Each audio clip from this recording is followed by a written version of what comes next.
गल्प संकलन धूसर आकाश और नाटक पुस्तक सुवर्ण समुद्र उन्मोचित। भद्रक जिला तिहिड़ी स्थित टाउन हॉल परिसर में कथाकार डॉक्टर लक्ष्मीधर त्रिपाठी गल्प संकलन धूसर आकाश और नाट्यकर चंद्रकांत महांती नाटक पुस्तक सुवर्ण समुद्र तिहिड़ीमा पब्लिशर्स आयोजन में मंगलवार मकर संक्रांति अवसर में शुभ उन्मोचित हो जाइछि। ଏହି ଅବସରରେ ଶିକ୍ଷାବିତ୍ ସୋମନାଥ ପାଢ଼ୀଙ୍କ ପୌରୋହିତ୍ୟ ଓ କବି ବିପ୍ଳବ ରଞ୍ଜନ ପତିଙ୍କ ସଂଯୋଜନାରେ ଏକ ସଭା ଅନୁଷ୍ଠିତ ହୋଇଥିଲା। ଏଥିରେ ମୁଖ୍ୟ ଅତିଥି ଭାବେ ଅବସରପ୍ରାପ୍ତ ପ୍ରାଧ୍ୟାପକ କଥାକାର ଡକ୍ଟର ପଦ୍ମକାନ୍ତ ଧଳ ଯୋଗଦେଇ ଗଳ୍ପ ନାଟକ ସମାଜର ପରିବର୍ତ୍ତନ ଆଣିବାରେ ସହାୟକ ହୋଇଥାଏ ବୋଲି କହିଥିଲେ। ମୁଖ୍ୟ ବକ୍ତା ଭାବେ ଅଧ୍ୟାପକ ପ୍ରାବନ୍ଧିକ ଡକ୍ଟର ବିଶ୍ୱରଞ୍ଜନ ଦାସ ଯୋଗଦେଇ ଗପ ନାଟକ ସାଧାରଣ ମଣିଷର କଥା କହିବା ଆବଶ୍ୟକ ବୋଲି କହିଥିଲେ। सम्मानित अतिथि भावे अध्यापक डॉक्टर राजेंद्र कुमार जोगदे वक्तव्य देथिबा बेले लेखिका आह्लादिनी महांती, राजश्री आचार्य, बिंदु महांती, प्रकाशिका सावित्री द्विवेदी, मुद्राकार विकास रंजन सेनापति प्रमुख जोगदे वक्तव्य देथिले। कथाकार डॉक्टर त्रिपाठी और नाट्यकार श्री महांती सेमानक पुस्तक संपर्क में सूचना देथिले।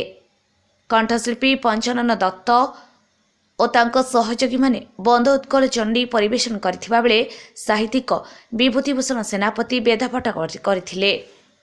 कवि नीलमाधव सेनापति स्वागत भाषण और कवि डॉक्टर अमूल्य सेनापति धन्यवाद अर्पण करथिले। अतिथि प्रकाशिका मुद्राकार को संबोधित करा जायथिला। एही सभारे कवि भगवान चंद्र नायक, दीनबंधु पति, बसंत नायक, नारायण पृष्टि, पी हृषिकेश, नारायण बारिक, भगवान पाणिग्राही, गोलक प्रसाद बयारी, विश्वमित्री नायक, सन्यासी ब्रह्म, संयुक्ता भारती, कृपासिंधु महांती, तिहिड़ी कॉलेज अध्यक्ष दीनबंधु गाहण, अध्यापक विजय पंडा, पूर्णचंद्र बारिक, समाजसेवी सरोज दास, चिंतामणि दास प्रमुखों सहित बहु कवि और साहित्यिक जोग देथिले।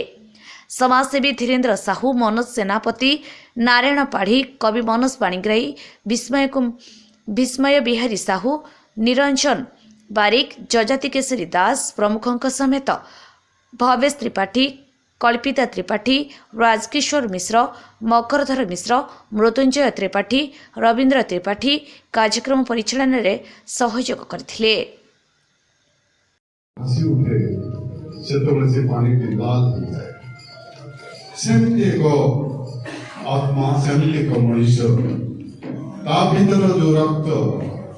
से समुद्र भितर जो विलीन हो जाए सारा समुद्र खिनभिन करके रक्ताक्त कर खिनभिन कर देवार जो रहस्य सेटा ही सुवर्ण समुद्र तार अवस्था को लेकिन परिवर्तित होता है। आपण मन देखिथिबे सकाळर आकाशर रंग, संध्यार आकाशर रंग, रातिर आकाशर रंग, अमावास्यार आकाशर रंग एवं निर्मल आकाशर रंग, मेघुआ आकाशर रंग, धूलिया आकाशर रंग, ये सब आकाशर गोटे गोटे अवस्था। किंतु आकाश होउची स्वच्छ एवं आकाश होउची निर्मल। हाँ सर।